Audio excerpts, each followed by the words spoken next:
इस दुनिया में बिजली एक ऐसी चीज है जिस पर मानव सभ्यता पूरी तरह से निर्भर है। लेकिन क्या आप जानते हैं कि कोयले से बिजली कैसे बनती है और फिर उसे बड़ी बड़ी तारों के जरिए हमारे घर तक कैसे पहुंचाया जाता है? बिजली बनाने के लिए जिस चीज का सबसे ज्यादा इस्तेमाल किया जाता है वो है कोयला। देश में 75% बिजली का उत्पादन कोयले से चलने वाले पावर प्लांट से ही होता है।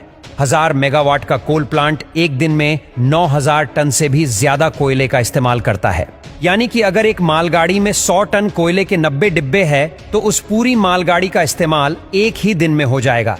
यानी कि एक साल के लिए कोयले से भरी 365 ट्रेन की जरूरत होगी। अब बिजली बनाने के लिए बॉयलर से लेकर टरबाइन और जनरेटर तक कई बड़े बड़े उपकरणों को चलाने की जरूरत पड़ती है, जिन्हें चालू करने में ही कई घंटे लग जाते हैं। ऐसे में कोयले से चलने वाला पावर प्लांट 24 घंटे काम करता रहे तो ही सस्ते में बिजली बन सकती है। इसी वजह से प्लांट के बड़े हिस्से में सिर्फ कोयले का स्टोरेज बनाया जाता है, ताकि कभी कोयले की कमी ना आ सके।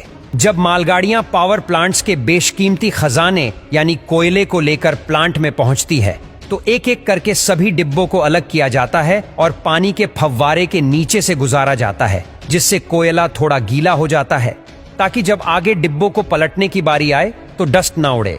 अब गीले कोयले वाले उन सभी डिब्बों को बारी बारी से एक निर्धारित जगह पर लाया जाता है, जहां एक मशीन उन्हें उठाकर पूरा ही पलट देती है, जिससे उन डिब्बों का सारा कोयला कोल यार्ड में नीचे लगातार घूम रहे कन्वेयर बेल्ट पर गिरता रहता है।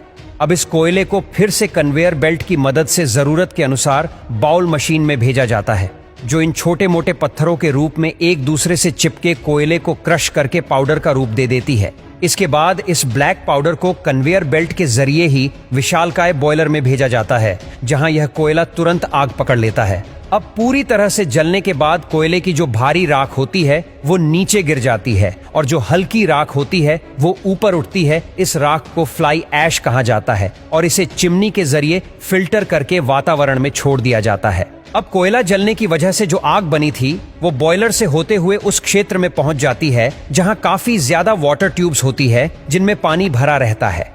ये सभी ट्यूब्स हीट करके पानी को स्टीम यानी भाप में बदल देती है। जब ये स्टीम सुपरहिट हो जाती है तो पाइप का आगे वाला हिस्सा खोल दिया जाता है, जिससे स्टीम उन्हीं पाइप से ट्रेवल करते हुए आगे पहुंचती है। अब हम भाप को लेकर पावर प्लांट के उस हिस्से में पहुंचे जिसके बिना बिजली बनाना नामुमकिन है।